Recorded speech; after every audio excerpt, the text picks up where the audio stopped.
자, 아합 시대에 드디어 하나님은 잘못된 아합을 돌이키시기 위해서 북이스라엘을 위해서 선지자를 세우십니다. 그 선지자가 누구냐? 바로 엘리야입니다. 엘리야. 예. 우리가 엘리야의 이야기를 제가 작년 연말에도 말씀을 드렸지만 엘리야는 선지자일 뿐만 아니라 후배를 양성하는 교육자이기도 했고 또 왕에게 하나님의 말씀을 선포했던 설교자이기도 했고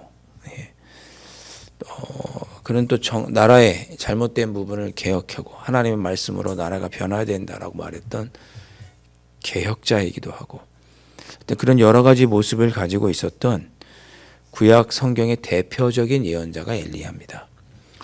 이름의 뜻이 야훼께서 나의 하나님이시다 이런 이름을 가지고 있는 사람이 엘리야인데 자, 그 엘리야가 디셉 사람, 디셉이 정확히 어느 지역인지는 알 수는 없지만 디셉 사람 어느 지역의 사람이었습니다. 그가 아합 왕에게 뭐라고 말하느냐 중요한 말을 하는데요. 수년 동안 비도 이슬도 내리지 않을 것이다 이렇게 이야기를 합니다. 야고보서 5장에 따르면 3년 6개월 동안 비가 내리지 않았다고 하니까 3년 넘게 가뭄이 있을 것이다. 내가 다시 비가 있을 것이다 라고 말하기 전까지는 비가 내리지 않고 이슬도 없을 것이다. 그렇게 아합 왕에게 이야기합니다. 여러분 여기서 단순히 비도 이슬도 있지 아니할 것이다 이 이야기를 그냥 가뭄이라는 재앙을 주셨나 보나 이렇게 이해하실 문제가 아니에요. 왜냐하면 지금 아합 왕이 그의 아내 이세벨이 섬기는 바알과 아세라는 농경신이거든요. 하늘의 비를 주관하는 신이 바알이에요. 무슨 말씀인지 아셨죠? 전에도 말씀드렸지만 이 바알 신화라고 할까요? 신화를 보면 바알이 전쟁에 싸우다가 패해서 죽었어요. 그랬더니 노인 아세라가 와서 돌봐주죠. 성적인 관계를 통해서 그를 다시 살려낸단 말이에요. 그렇게 살아날 때 내리는 게 비예요. 사람들이 그렇게 이해했어요. 무슨 말씀인지 아셨죠? 그래서 바알 신전에는 성전 창기가 있는 거예요. 그런 성적인 관계를 통해서 비가 내리도록 비는 거죠. 여기서 지금 비도 이슬도 있지 않다, 내리지 않을 것이라는 것은 바알 너는 아무런 힘도 없다는 거예요. 비와 가뭄과 이슬 이 모든 것을 주관하시는 분은 하나님이시라는 것을 보여주는 거죠. 그래서 지금 가뭄을 이 재앙을 준 거예요. 전염병이 있을 수도 있고 다른 나라가 침범이 올 수도 있는데 그런 재앙이 아니고 비도 이슬도 주관하는 바알 너는 아무것도 아니다. 이것을 주관하시는 분이 진정 누구이신지를 보여주겠다. 이런 의도가 있는 재앙이 바로 가뭄 재앙입니다. 비도 이슬도 내리지 않겠다라고 말한 거예요. 그러니까 하나님의 모든 것이 하나님의 주권이심을 하나님의 능력임을 보이려고 하는 재앙이 비도 이슬도 있지 않게 하는 가뭄 재앙이었습니다. 그러니 그 이야기를 들은 아합도 그의 부인 이세벨도 기분이 나쁜 거죠. 네가 우리가 섬기는 신을 지금 무시하는 거야? 이런 마음이 들 수밖에 없어요. 그래서 엘리야를 죽이려고 하는 거죠. 그래서 엘리야가 피난 가게 됩니다. 그래서 2절에 여호와의 말씀이 엘리야에게 임하여 이르시되 너는 여기서 떠나 동쪽으로 가서 요단 앞 그리 시내가에 숨고. 그래서 하나님께서 숨을 길을 피할 길을 열어주십니다. 왜? 아합과 지금 이세벨이 죽이려고 하니까. 그래서 하나님께서 그리 시내가에서 숨어 있는 누굽니까? 엘리야에게 룸 서비스를 해주시죠. 까마귀를 통해서 떡도 갖다 주시고 거기 시내가에 있으니까 물도 마시고 오늘 본문 말씀을 보면 떡과 고기를 아침에도 떡과 고기 저녁에도 떡과 고기를 굶지 않도록 아주 잘 먹었네요. 떡과 고기. 떡만 먹은 것도 아니고 고기도 먹었어요. 하나님께서 풍족하게 땅에 비는 없고 농사를 지을 수 없는 그런 상황이지만 하나님께서 엘리야를 이런 방법을 통해서 살려주십니다. 우리의 삶의 주권자는 하나님이시라는 것을 드러내 주시는 거죠. 여러분, 그러니까 우리는 신앙의 눈으로 우리 나라를 봐야 돼요. 우리가 지금 힘들고 어렵고 정치, 경제, 사회, 경제 여러 분야가 어렵다.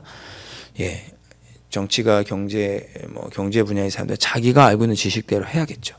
그러나 우리는 믿음의 눈으로 보면 어떤 생각을 해야 돼요? 이 모든 것은 하나님께서 주관하시는데 우리는 이렇게 봐야 되는 거죠.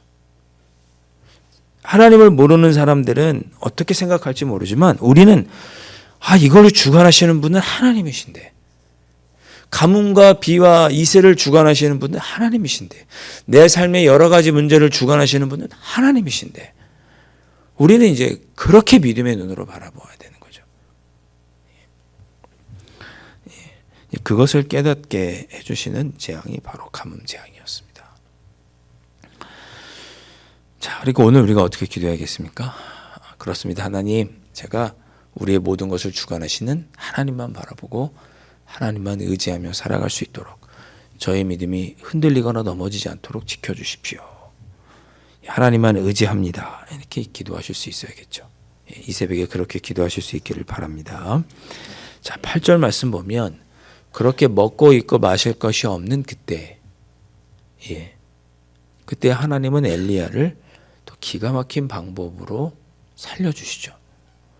사실 엘리야만 살려주신 게 아니에요. 사르밧 과부와 그 아들도 살려주신 거죠. 한 끼 먹고 죽으려고 했는데 하나님께서 함께 하셔서 그들도 더불어 살게 되는 거지 않습니까? 하나님께서 이제 그 그리 시냇가에 다 말랐어요. 거기 가뭄이 계속되니까 그리 시냇가도 말랐단 말이에요. 물 마실 수가 없잖아요. 그 위기에 처했어요, 엘리야가. 그랬더니 어떻게 하냐? 다 피할 길을 예비해 두셨어요. 너 저기 시돈으로 가라 그럽니다. 9절에 나오는 시돈 있죠. 시돈은 이스라엘 땅이 아닙니다. 이방 땅입니다. 이 시돈은 특히 누구의 고향이에요? 이세벨의 고향이에요. 어제 말씀 나왔죠. 이세벨, 엣바알의 딸 이세벨. 시돈의 이방 땅, 바알을 섬기는 그곳에 가서 하나님께서 살려주시는 경험을 지금 하게 하는 거예요. 바알 아무것도 아니라는 거죠. 바알. 그 시돈에 속한 사르밧으로 갑니다. 거기서 하나님께서 한 여인과 그의 아들을 예비해 두셨어요. 그래서 엘리야가 갔어요. 엘리야가 갔더니 한 과부가 그곳에서 나뭇가지를 줍고 있었습니다. 근데 가서 엘리야가 내 좀 물 좀 달라. 내가 좀 마시게 해달라. 그랬더니 그 여인이 물을 가지러 갑니다. 근데 부탁을 또 합니다. 물도 필요하지만 있으면 떡 한 조각만 좀 갖다 달라. 내가 배고프다. 뭐 이런 거죠. 떡 한 조각 먹게 해달라. 그랬더니 여인이 이제 12절에 얘기한 거예요. 사실은 내가 떡도 없고 내가 있는 건 다 요만큼 한 움큼 가루. 떡 딱 요만큼 한 끼 먹을 만큼의 떡과 가루와 그거를 조리할 기름밖에 없다. 사실 내가 이거 먹고 우리 아들과 먹고 죽으려고 생각하고 있었다. 그렇게 얘기합니다. 그러니까 지금 가난한 거죠. 먹을 것도 없는 거죠. 과부는 구약 성경에서 가장 연약한 사람이 과부죠. 고아와 과부, 나그네, 가장 연약한 자 아니에요. 그러니까 그에게 아무것도 먹을 게 없다 라고 이야기를 합니다. 그랬더니 엘리야가 두려워하지 말아라. 가서 네 말대로 떡을 만들어서 우리 너희 아들도 먹고 너도 먹고 나도 먹자. 그러나 죽지는 않을 것이다. 떡을 만들어 가지고 와라. 14절에 뭐라고 말씀합니까? 이스라엘의 하나님 여호와의 말씀이나 여호와가 비를 지면에 내리는 날까지, 그러니까 3년 반 동안 비를 내리는 날까지 그 통의 가루가 떨어지지 아니하고 그 병의 기름이 없어지지 아니하리라. 하나님께서 우리를 친히 주관하시고 살리실 것이니까 걱정하지 마라. 두려워하지 말아라. 그런 거죠. 그리고 엘리야가 말한 대로 여호와께서 엘리야를 통하여 하신 말씀과 같이 통의 가루가 떨어지지 아니하고 병의 기름이 없어지지 않았다. 이렇게 말씀하고 있습니다. 예. 겨우 한 움큼의 떡과 곡식, 기름뿐인 여인. 예. 문득 오병이어가 생각이 나요. 물고기 2마리와 보리떡 5개. 보잘것없는 거지만 주님께 드렸던 그 정성을 보시고 5천 명을 예수님께서 먹이시고 12광주리를 남기시죠.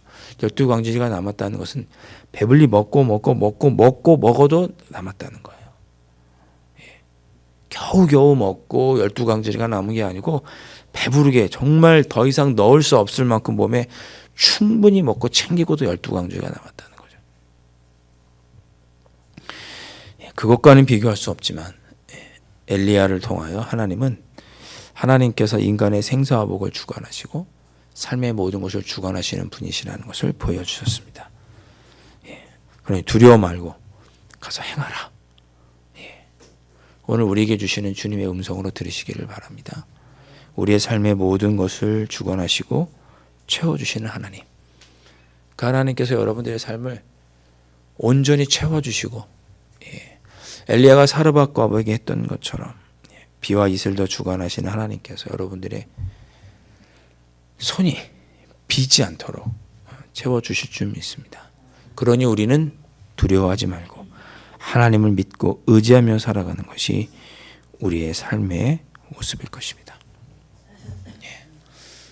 혹시 내 손이 지금 비어있는 것 같고 단 한 움큼밖에 없는 것 같다 느껴지시는 분 계시다면 우리 하나님께 맡겨드리고 하나님이 주시는 은혜를 누리시는 여러분들의 삶이 되실 수 있기를 주님의 이름으로 축복합니다. 기도하겠습니다.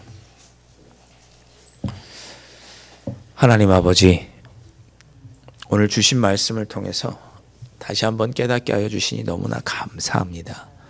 하나님께서 우리의 삶을 주관하십니다. 우리가 하나님을 바라보게 하여 주시옵소서.